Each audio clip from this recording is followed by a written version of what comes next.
Welcome to Lynn Cullen Live at pghcitypaper.com. Email your questions and comments to Lynn at pghcitypaper.com. Hello, you guys. How you doing? How you doing? And for those of you who think guys is a gender-specific term, you're wrong, okay? Jeez. I've always called. I mean, back where I come from, you say, hey, yous guys. Hey, yous guys. And you address your girlfriends that way, and you address guys that way, and... Midwestern thing. It's a Midwestern thing? Ohio does it too. Hey, yous guys. We didn't do yins, we did yous. I don't think I ever did. I have told you the one verbal Green Bay quirk that I had that would drive my grandmother crazy because she was not from Green Bay and she didn't speak that way, and she immediately saw that it was an absurd way to speak. But I, growing up there, thought it was a perfectly normal way to speak, right? So one of the Green Bayisms is to append the word once, O-N-C-E, onto, like, pretty much everything. I don't know why. Like, for instance, well, I'll give you a total Green Bay. I'm going down by Prangies once. Okay, so Prangies was the local department store. Prangies. It was the only thing we had, and it was very much like, it was lovely. You know, the elevators, the people asked, you know, the elevator operators announcing as the doors would open, 4th floor, foundations. Oh, God. Anyway, so I'm going down by Prangies is already not too cool. But then you add once. And I don't know what that was about, really. It was just always added on. Well, why don't you do that once? I'm going once and blah, blah, blah once. And my grandmother would always say with this, icy. She was a very sort of, always had a cigarette and beautiful, beautiful hands with long red nails. She would always look at me and say, why not twice? And I would look at her and say, what? What are you talking about? But after a while, why not twice, got to me, and I began to think, what does that once mean? Oh, I stopped. That one I stopped. I'm trying, guys. I came in and I was saying to Celine, geez, I was trying so hard today to come up. Boy, do I sound like I'm from Green Bay now.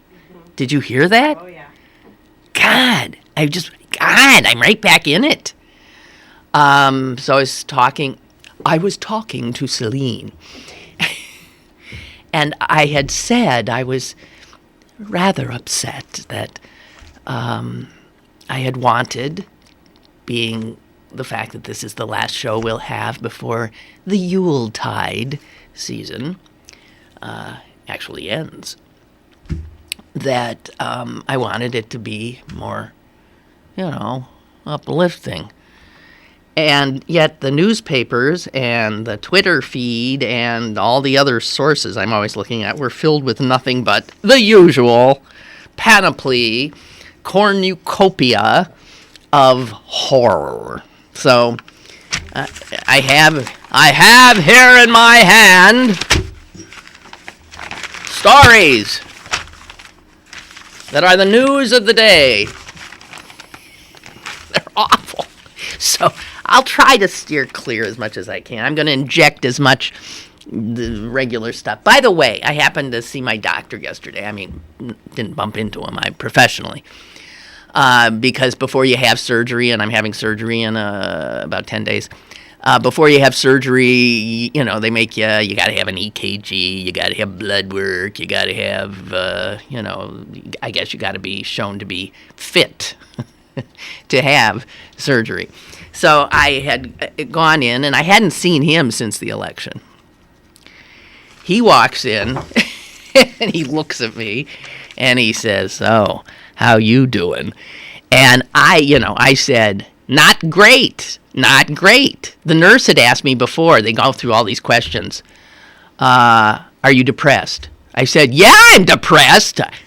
"Are you anxious?" "Yes, I'm anxious." The guy's writing all this down, and I said, "And I blame all of it on Trump." So anyway, my doctor says that it's just been amazing how many people he has seen since the election who have come in because they are suffering physically and emotionally from the results. He's had people come in who can't sleep anymore. He has people come in who are anxious, are frightened, are, depressed, or this, that. He said, it's just been amazing. You ever saw anything like it? So I said, well, there you go. So guess what? He doubled my antidepressant. First time in 30 years. I've taken that damn thing for 30 years. And I always assumed I was on the highest dose. I thought, you mean for 30 years you had me on some child-level dose? Me? The most depressed person in the world? Eeyore? Actually? Geez, you're kidding me. So I haven't. Maybe you'll notice a difference in me in the new year. I might be just the happiest person in the universe. I don't know. I doubt it. My only question was, will it make me fatter? Who knows? The answer? Yeah, well, he doesn't know.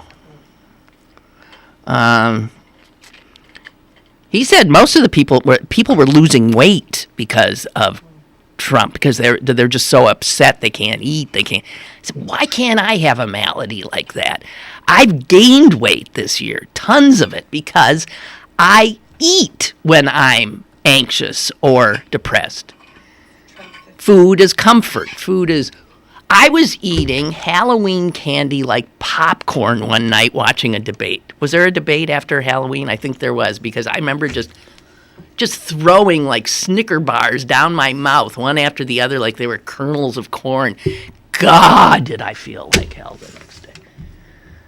Anyway, what we got?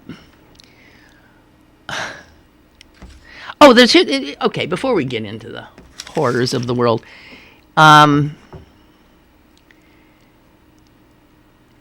that's always bothered me, and the English don't speak English like we speak English, and I'm not talking just about the accent, but about, they don't spell all the words, we don't spell words the same necessarily, and certain manners of expression, idiomatic and otherwise, are different. But one that just makes me nuts, I don't know why, and I think Canadians would do the same, and we might be rather alone here, but it seems normal to me, is when they say, and this was after they shot the guy that were in Milan that did the Berlin attack, and they said the cop who he shot in the shoulder was recuperating in hospital. It drives you crazy too? Yes. So, recuperating in hospital. And I'm thinking, the hospital. What hospital? I mean, it's the hospital. And I was trying to think, do we put a the? But I'm going to the grocery store.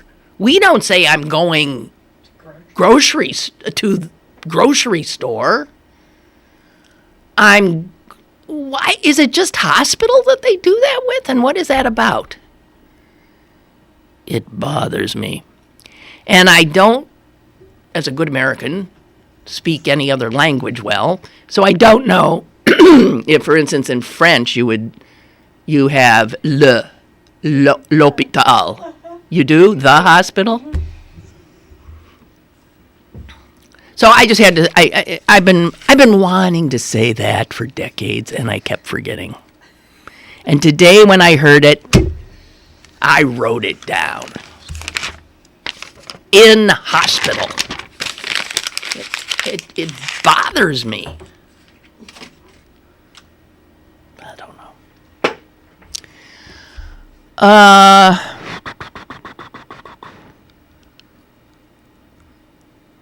Do we get... Let's get to the Twitterer in chief, because he had a field day yesterday. And he started up this morning rather early. Let me think. The one this morning, because I was up early. The one this morning was about 7. I think his came in at about 7 a.m. Let me find it for you. It's mind-boggling that this man is soon to be our president. It really is beyond comprehension.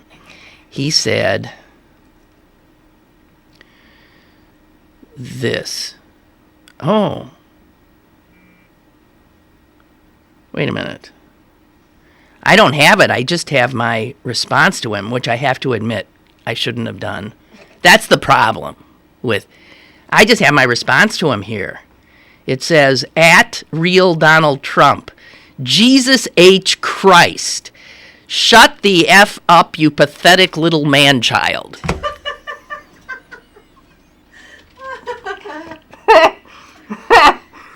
You see what this stuff does to you?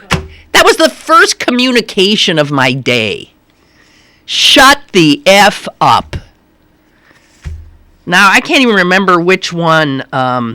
It was about, my son Eric, my wonderful, lovely son Eric, cannot give millions to sick children because of the presidency, apparently. And what is he? Do you have it there? Mm-hmm. Okay, what does it say exactly? It was a 2-tweet tweet. It was a twofer. Hang on. It was beyond belief. All right. My wonderful son Eric will no longer be allowed to raise money for children with cancer because of a possible conflict of interest with my presidency. Isn't this a ridiculous shame? He loves these kids, has raised millions of dollars for them, and now must stop. Wrong answer.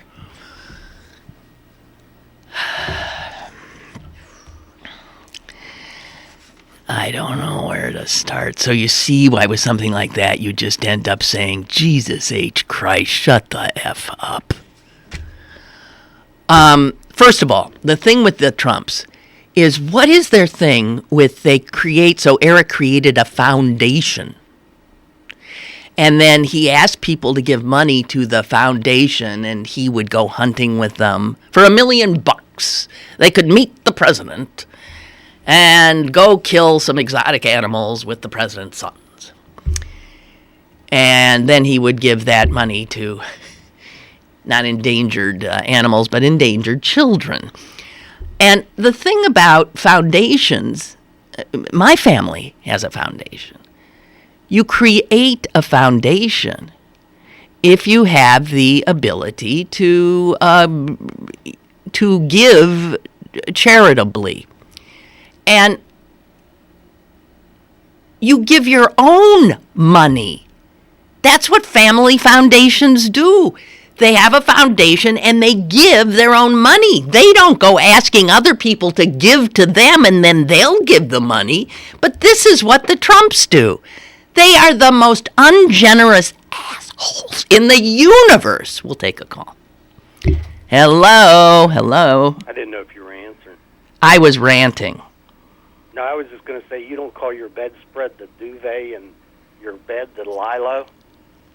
The lilo? That's what the English call it. They call a bed the lilo? Yeah, and they call the bedspread. My daughter calls it a duvet, too.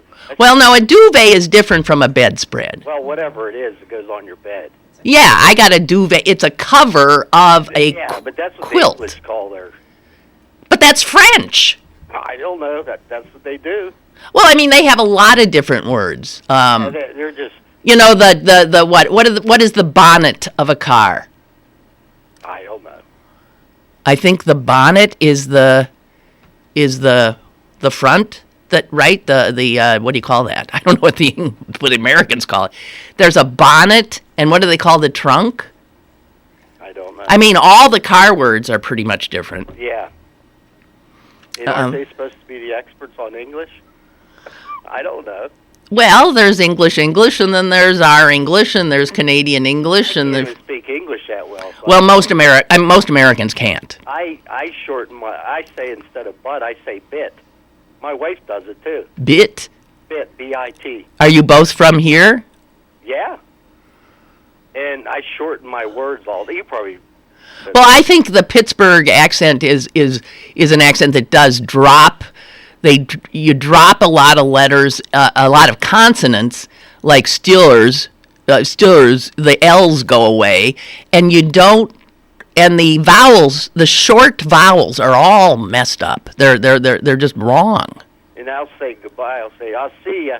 Yeah, I never did that. I never... Oh, I see. I keep saying... I said, when did I start doing that? I don't know. Well, this is what happens. You live amongst people, and yeah, you take on the accent. All the... Have you ever gone to England?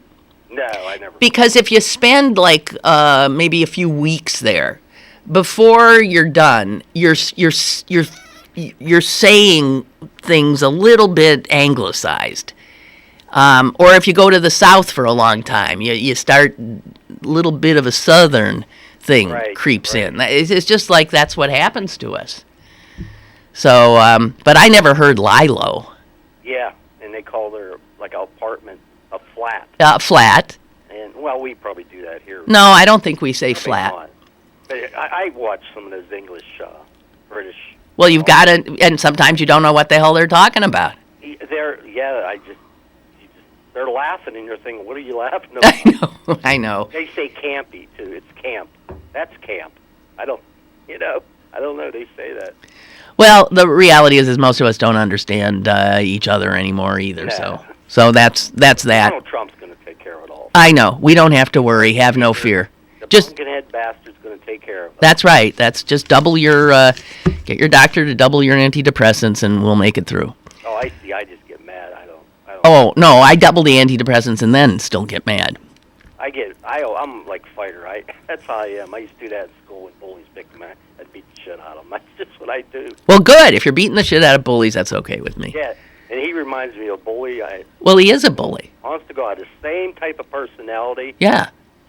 He's a total bully. That's what he is. And he's so classic because he's clearly one of the most insecure human beings, emotionally so needy that's a classic kind of a bully. It's just pathetic. And he reminds me a little bit of a Nixon. It's going to turn into a Nixon thing. Well, no, I don't think it is, because Nixon was serious about using his power. Corruption. Well, the corruption aspect, he's going to outdo Nixon. I assure you, already has. I mean, because he has all those people that are have conflict of interest everywhere, so I don't know how it's going to work. Yeah, it ain't going to work. No. Okay, you. Okay, have a nice holiday. Yeah, you too. Okay, goodbye. Bye. What, are you afraid to say Merry Christmas or something? Chris writes, Wisconsin accents must stay with you forever because my sister-in-law is from Mineral Point. Oh, yeah. And even though she's been in Pittsburgh since 1984, you can still hear her Wisconsin accent at times. We actually visited Mineral Point the year she married my brother-in-law. Nice little town. Oh, Mineral Point's lovely. I do know it. Hope you have a wonderful, stress-free, Trump-free holiday. Thank you, Chris. You too. Oh, yeah. Well, when you get... when I'm in Green Bay, I definitely get it back a lot. My brother retained his accent more, I think, than any of us. And I tried to rid myself of it, but then it does come back. And in some ways, embracing it is a way of honoring your, well, here's a word, honoring your roots. But I never said roots because in Wisconsin, you said roots. Again, vowels being different. Roots. You didn't say roof. You said roof. Roof. And I didn't correct that roof until, and I think I've told you this too, the Fiddler on the Roof came out and was all the rage, and everybody was talking about it, and every time I heard someone on TV talk about it, they said Fiddler on the Roof. And in fact, there was a song, Fiddler on the Roof, and they weren't saying rough, roof. So I stopped, and I then figured out that roots were probably the same thing. Then there was the Roots, the show Roots, and they didn't call it Roots.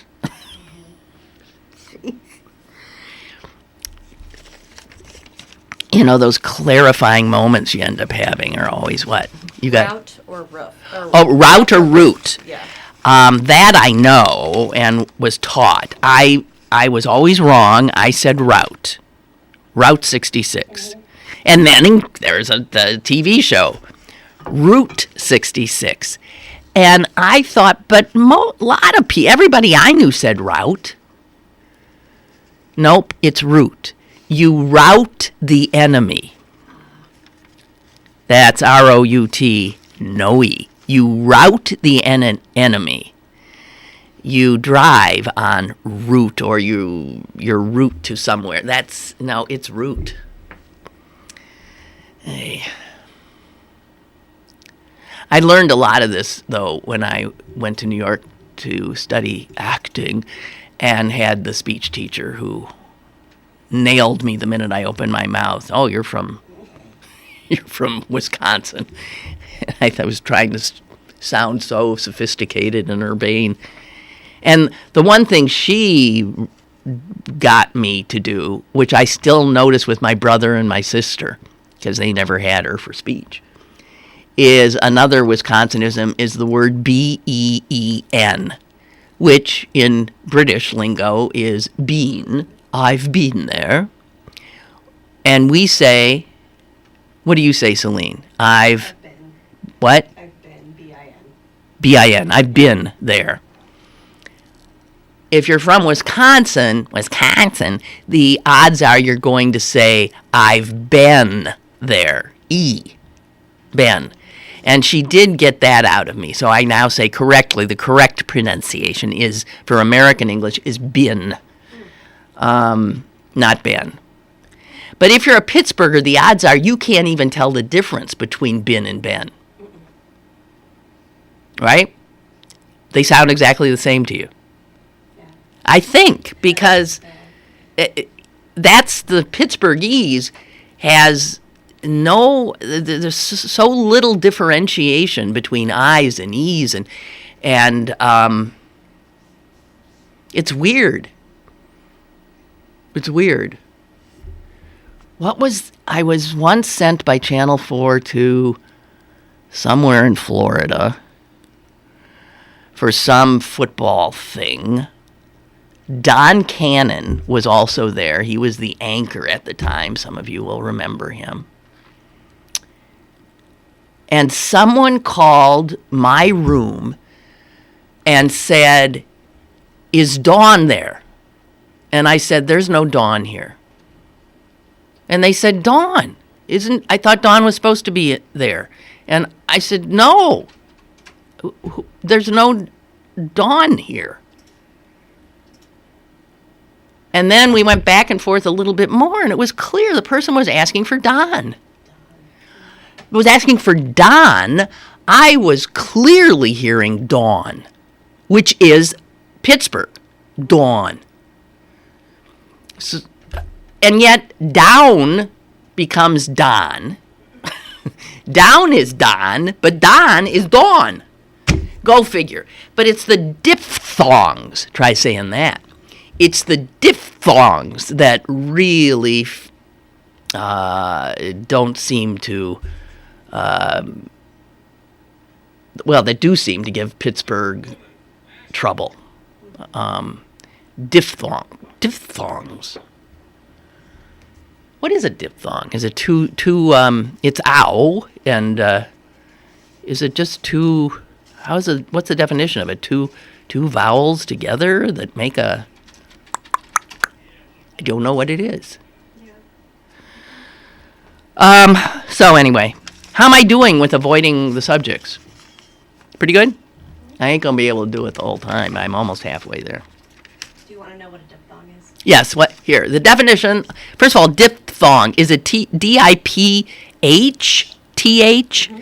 What? Hey, there's a spelling bee word. So it's diphthong. It's diphthong. Or is it pronounced diphthong with an extraneous H? Excuse me. It's diphthong. Diphthong. But you Yeah. kind of... You lied. Mm-hmm. Ooh, good word. There's another one. That's a 50 center.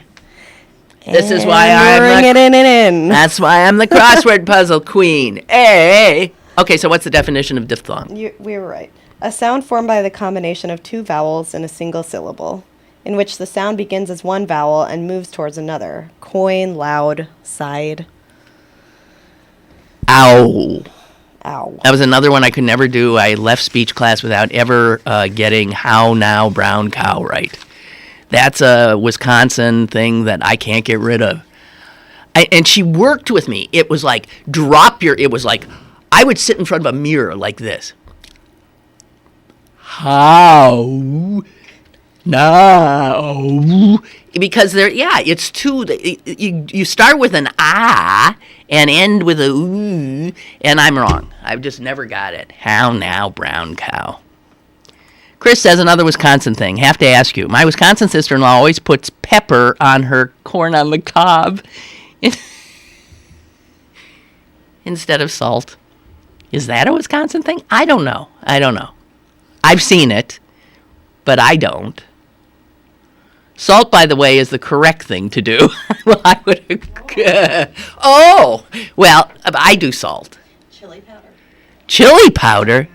That's what you do? There's this salted, I can't remember the name of it right now, but the Latino way to do it is to put a salt chili powder mix on it. On corn on the cob. Yeah, and it's lime zest, chili powder, and salt. And it's amazing. Lime zest, chili powder, and salt. Mm-hmm. But you can get it like pre-made out of a shaker. It's like, the equivalent of a spice blend. Ooh. It's really good. So, in other words, you're saying that Chris is incorrect and that there's a correct thing to put on? Yeah. But I'm a moral relativist. So. Okay. Whatever floats your boat. Also, she puts ketchup on her ham. Ooh. I think there's a lot of people who put ketchup on a lot of stuff. I've seen ketchup on scrambled eggs. Ugh. Do you know when I grew up, we never had ketchup in the house? Weird little things. Why was that? You know what we had? Heinz. It was Heinz, but it was chili sauce. There was no ketchup. And if you want another food story I'm remembering from my childhood, it's getting invited over to Johnny Paulus's house, just a few houses away, for dinner one night. And the dinner was served at the little kitchen table, and it consisted of hot dogs, something my mother certainly never made. And there's this hot dog on my plate, and believe it or not, I had never eaten one. I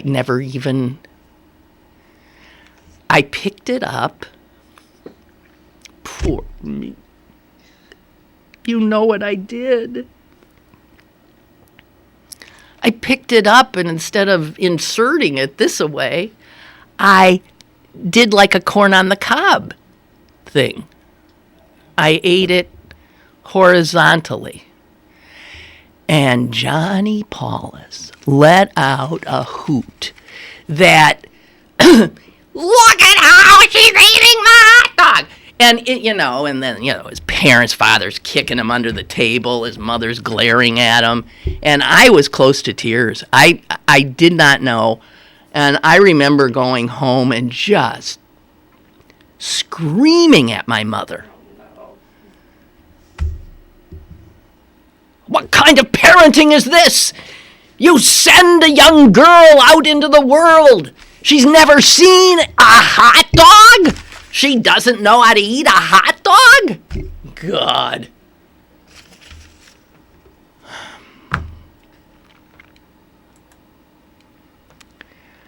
Chuck writes, did you hear that some members of the Rockettes don't want to perform at Trump's inauguration? Well, did you see his tweet today about that? I think that was one of his morning tweets, too. Because no major celebs will be at his inauguration in any capacity. And he has something like A-list celebrities are asking me for tickets to the inauguration, but they won't perform or something. And then he says, they did for Hillary. Look what it did for her. Just give me the people, he said, something like that. This is as thin a skinned human being as exists. And again, it shows the insecurity. He he feels the rejection of the Hollywood elite or the arts world elite. He feels it. And he's so open about his anger that it's curious. I mean, if I feel hurt by somebody who has left me out or done something, I mean, the last thing I would do is call attention to it, right? Right?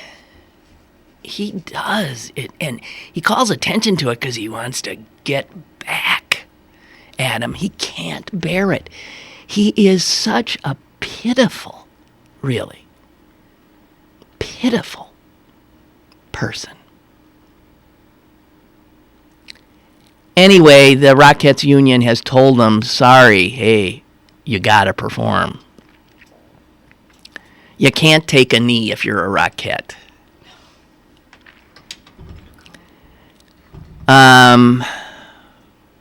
We have a call.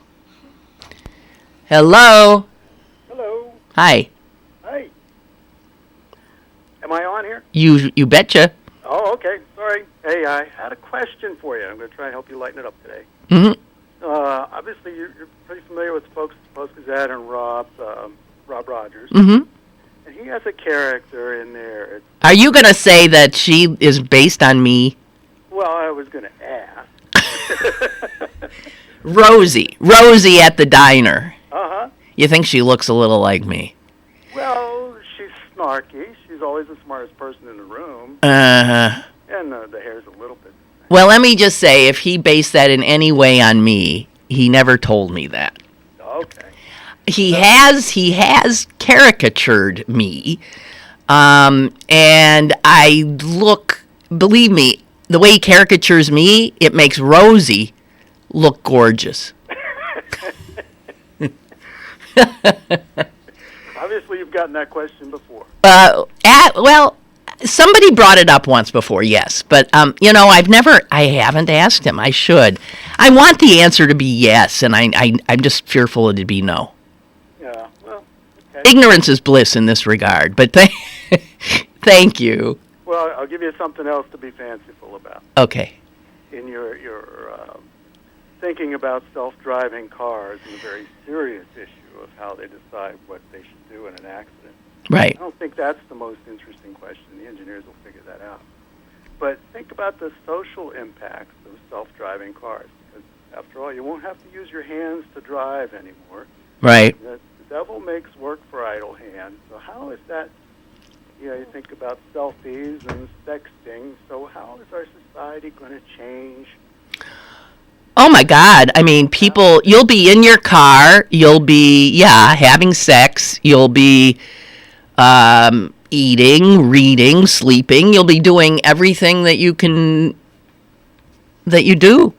Yeah, you might be able to make some money off of this if you can predict the social phenomenon that's going to take place. It'll be the big bad, like, I don't know, looking for Pokemon characters in each other's trunks. Oh, jeez. I mean, I think most people end up just on their phones as usual and, watching TV. I don't know. God, what a world. Yeah, I think there'll be some more interesting content. Well, I know, no doubt. Can't even think of. No doubt. Well, we'll just have to look forward to it. Yeah. Or not. All right, well, thank you. Happy New Year. Happy New Year. Merry Christmas. Happy Hanukkah. And all that. Thank you. Chuck also writes, of the living presidents, only Jimmy Carter has RSVP'd for Trump's inaugurations. He's the only one who's going to show? Oh, that's big. Why would Bill Clinton go? Why would the Bushes go? Wow. I hadn't heard that. The others are still saying they're undecided. Don't go. I'm telling them all. It's ridiculous. I almost wish Obama wouldn't go. And Chuck also writes, on nearly the eve of Christmas Eve, should we really be emotionally tweeting Jesus H. Christ? I thought of that. In my, anger and I thought, it's almost the celebration of the birth of Jesus, and you shouldn't be doing this. And then I thought, I was so mad, I had to. And this is where I play the Jew card. I mean, he ain't my savior, so. Jesus H. Christ. Anyway, what does the H mean, he says. I don't know. Hubert? I don't know.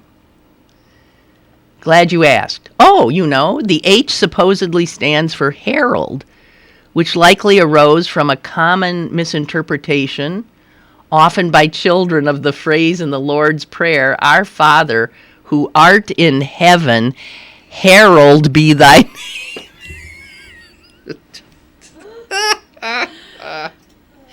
Well, when you think of all the things as children you think that some of these songs are, right? And I can't think of an example, but that yeah, right. Oh wait, Our Father who art in heaven. Well, what about the Father? Maybe his name is Art when he's in heaven. Hey, Art. And then the Son is Harold. Our Father who art in heaven, his name's also, I can't keep the Trinity thing in my head. It doesn't work. Okay. Josh writes, hi, Lynn. I noticed some people say basement and others say cellar. Yeah. I say basement. Unless the cellar is specific. Yeah, like a cold cellar, like something where we keep the potatoes. I don't know.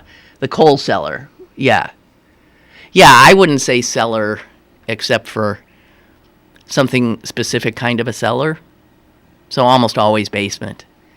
Either way, basements and cellars are scary places, if you ask me. I have a good one. Oh, you've got a good story about a basement? No, I've got a good word mistaking story. Oh, okay, good. Oh, good. So this is I think it's probably my parents' favorite Christmas holiday story to tell about me. So when I was little, it's like 5, maybe 4 or 5, and I had this little white blonde pixie helmet cut, right? All dressed up in my little dress, which I hated wearing, at church. And even though I go to a Unitarian Universalist church, we still sing Christmas hymns. And Noel was always my favorite.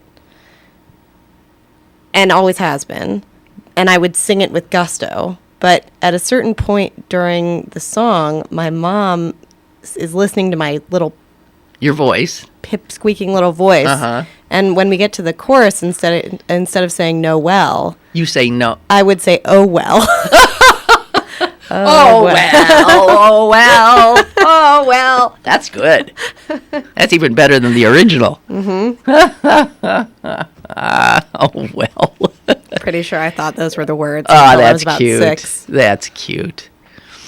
God. Margie says there was no bun on the hot dog. Yeah, there was a bun. I didn't consider that I didn't know. I'd never eaten anything that you stuck in your mouth like that. I guess. I don't know. I don't know why. Why would my mother never have a hot dog in the house? I think because she never had a hot dog in the house. Because Jews didn't do hot dogs, I guess. Even though she didn't keep kosher, it just wasn't a thing. I don't know. Okay. Lynn writes, Trump is stuck in a middle school mentality. He desperately wants to be one of the cool kids. His leering attitude towards women echoes this kind of, adolescent. What a jerk he is, Lynn writes. We all knew rich, entitled boys like him.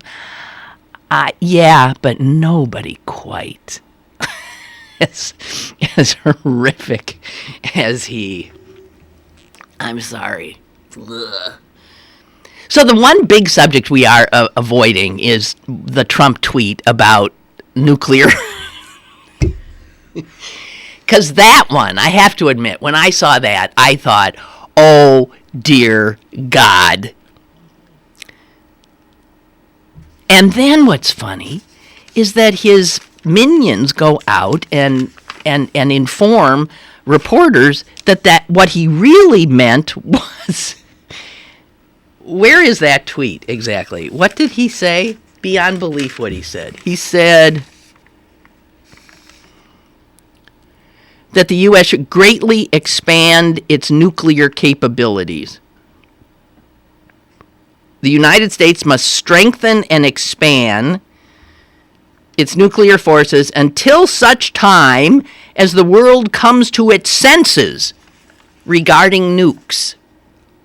Well, if you're expanding your nuclear supply, then you're part of not coming to your senses about nukes. What does that mean? Not to mention, it overturns the entire world, except for North Korea, idea of the fact that we should actively, including the Russians have signed on, actively reduce. Quite the opposite. So he flat out says that on Twitter, upends 50 years of international nuclear policy. And then his folks come out, his interpreters come out and say he meant the exact opposite. That's what they're saying. He meant the exact opposite, essentially. Well, he's making all these appointments, and the one that he needs to make is one that's never needed to be made. It's a new position for this administration, and it would be translator. It would be tweet translator. He needs a full-time person. To the minute he tweets something, they come out and say, now what he meant was... So the guy who's his incoming communications director said this. He said what Trump was referring to was the threat of nuclear proliferation and the critical need to prevent it, particularly to and among terrorist organizations and unstable and rogue regimes. But he didn't say anything like that. I mean, what? We're supposed to now believe that that's what he meant when he didn't say anything like that. It's the exact opposite of what he said. And then this morning, apparently, in an interview on the phone on Morning Joe, he flat out said something about, I think I want to get this one right. Here it is. let it be an arms race.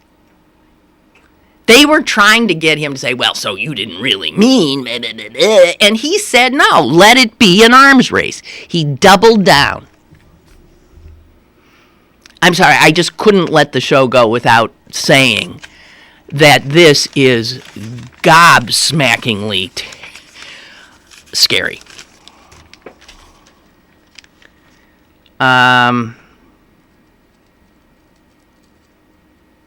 I mean, there are people who worked their whole lives on decreasing the threat of nuclear war, and they're, my God. One of them, in fact, died yesterday, and I have a feeling the tweet killed him.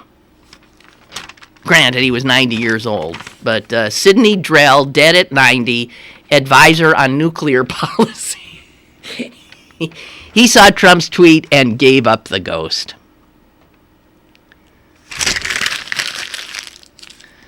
All right.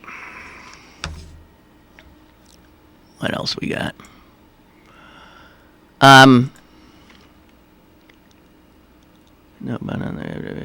we have Trump interpreters because he speaks. Yeah, check. Okay, yeah, that's it.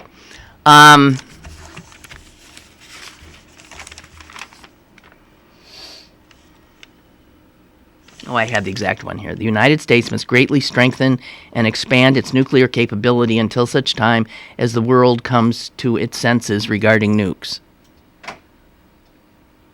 And one of the people here says, the thing about this nuclear weapons policy is that, like diplomacy, it has this like meticulous language of its own. Speaking of language, in which every word is parsed for an exact meaning. And so for him, this tweet blew nuclear people's heads off all over the world. All over the world, because it blew up everything. Caller, hello. Hi. Hi. Last night, Kellyanne Conway was on Rachel Maddow Oh, yeah. for quite some time. And Rachel Maddow was really asking some very pointed questions about Trump and the nukes. And really, Kellyanne could not come up with... Even Kellyanne? Yeah, she couldn't come up with any coherent... Well, and she doesn't always speak very coherently when it comes to Trump. She couldn't come up with any coherent answer about what Trump meant by those tweets. Incredible. And it was really kind of sad. She kept skirting the issue, and it was really kind of sick to think that she's trying to say something, and Rachel Maddow was really trying to push, and she couldn't come up with the thing.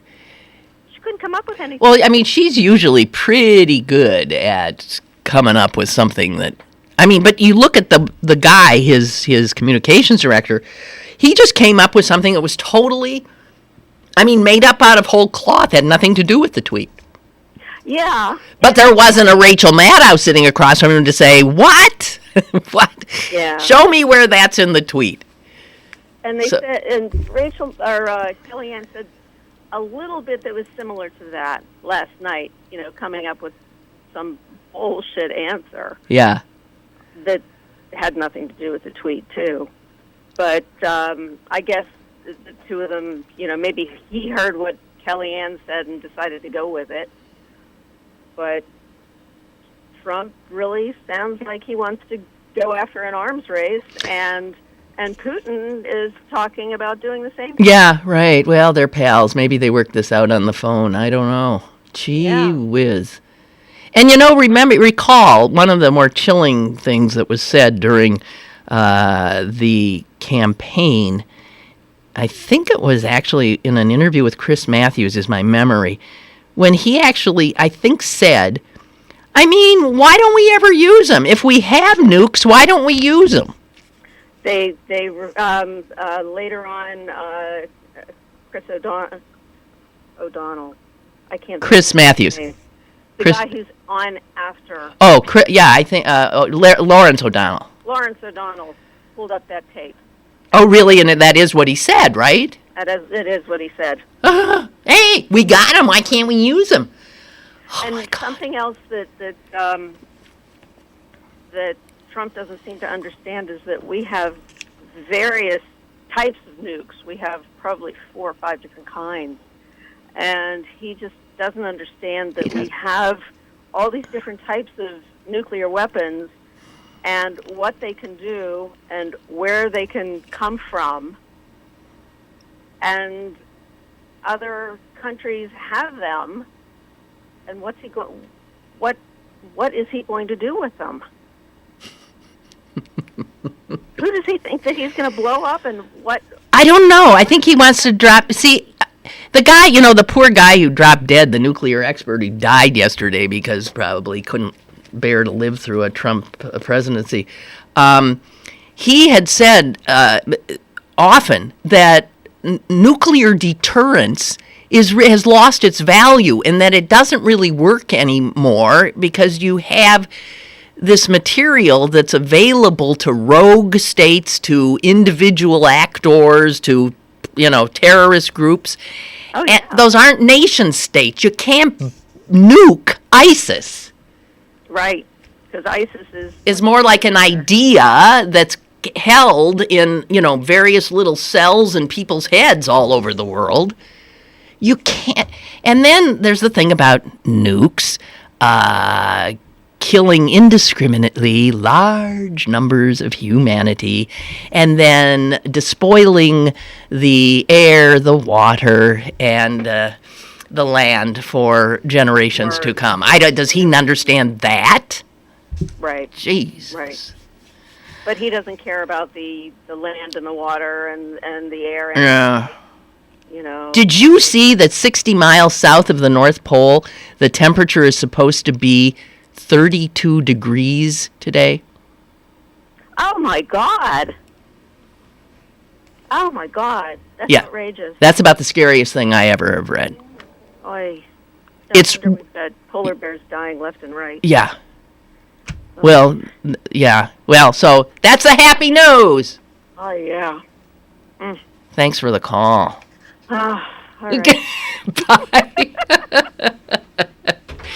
Bye.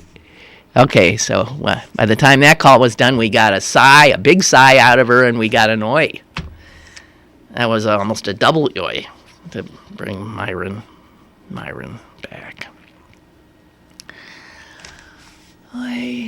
Okay, I have one other thing that I could talk about here that is neither here nor there, and it is in itself. God, why did that sound so like a big punch? Oy. Now I'm oying.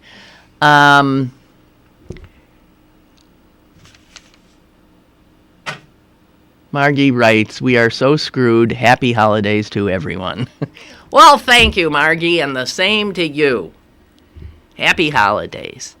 As my mother said to me on the phone last night, oh, listen to this. Here's what she tells me. I said, "Hi, Mom. What'd you do today?" She said, "Well,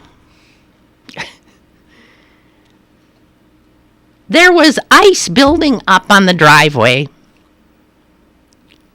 And I could see the sun come out, and I thought, well, with the sun's help, I'm going out there and chip that ice off." And so she said, "I spent about an hour." She's 94 and a half. "I spent about an hour, and it's a big driveway." She said, "I got it clear." Then she jumps in her car and goes off to see a friend. And then she gets back and she does this and that. And I mean, she's just...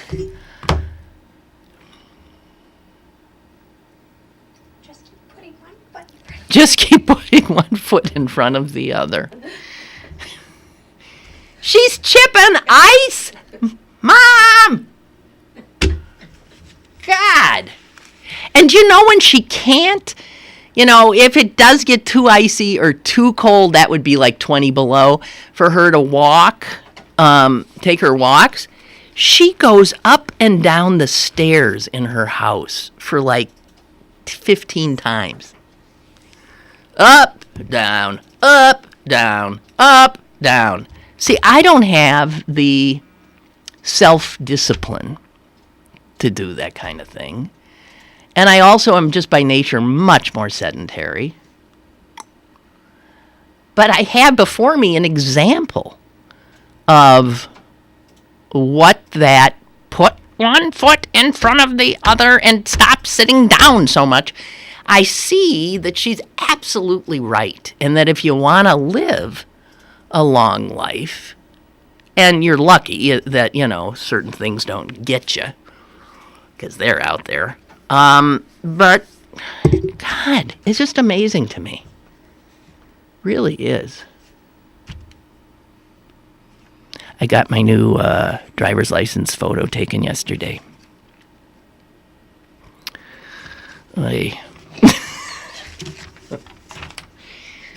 It could be worse. But if you look at how you age, Jesus, God. Anyway, I'm gonna end here with a startling stat that you can share with your families over the holidays. Do you know that according to actual facts, you remember what those are? Facts. Crime of all types, including crime against children, has been declining steadily for decades. And here's the quote: there has never been a safer time to be a child in America. Well, you wouldn't know that by the way people parent these days and by the assumption that this is a terrifying time to be a child. Anyway, it's a fascinating article about how we came to this pretty pass. And of course, the answer is, and I mean, I've talked about this before, it's the proliferation of cable news, 24/7 news. Because in order to fill that, you got to find news that never really before constituted news. And so you spend hours on anytime a kid is left in a car. They're fine, but they're left in the car. This, that, the other thing. And because people see these stories over and over in the 1980s and the 1990s and still today, there is then this sense that there's a lot more of danger to children than in fact there actually is, because there's all the coverage of such things has increased 10, 20-fold. And it very quickly became accepted that if you're a good parent, you never, ever leave your child unattended, right? Good God, was that not the thinking when I was a child? We were essentially free, and we were better for it. And apparently those were more dangerous times to be a child if we've never had a time this good. So the other thing that has happened, according to this study, it says the unfortunate consequences of this newfound hysteria, because it's not based on fact, include a hyper-vigilant style of parenting that is not good for either children or parents. Children lose out on the physical and mental health benefits of spending long hours outdoors with no adults to be seen. And parents can't give children the age-appropriate experiences with independence. Go. You can take the bus by yourself. You can walk to school by yourself. And we don't allow them Well, you don't allow them. I refuse to have anything to do with this kind of parenting. I'm lucky I didn't get caught. Because there was occasions where I would leave him in the car, race in to a drugstore, and come back out. Oh, yeah, I did that. And there's a story in here about a woman who did that while on her way to the airport. She gets to the airport, she goes where she's going, she comes back from where she was going, goes home, and finds that she has been charged with child endangerment. Because while she was in the drugstore, it turns out, some do-gooder took a picture of her license plate and gave it to the cops. And this woman ends up with having to do all kinds of stuff, going to parenting classes, blah, blah, blah, blah, blah.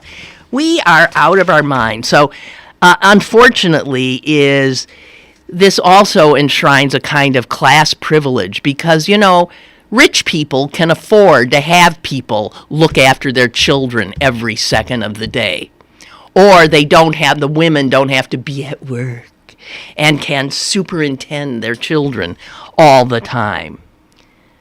But what if you're a single mom who's got to work? What if, huh? Then you are immediately told you're a horrible parent. And you're subject to legal action. And what that really does is criminalize poverty again. So anyway, that's not a happy thought, but I just wanted to share with you that now studies are showing that this is all insane. And if you have a child in your life who's still savable and you can get to the parents and say, don't make this mistake that now I think 2 generations have probably made. Let them go. Let them explore. But be ready to go to jail. Unbelievable. So all you, let's not be busybodies, huh? Let's be nice. And let's have a good weekend, okay? I hope you guys enjoy the holiday. We will return on Tuesday, right? So I'll see you then. Merry Christmas. Happy Hanukkah. This is the first time in a million years that Christmas Eve and the first night of Hanukkah are the same time. So it's nice to be able to say that to all my Christian and Jewish people. So, and happy holidays to those of you who, I don't know, fall somewhere in between. All right, I did my best. It wasn't great, but it was serviceable, we'll say. Okay? Have a good one.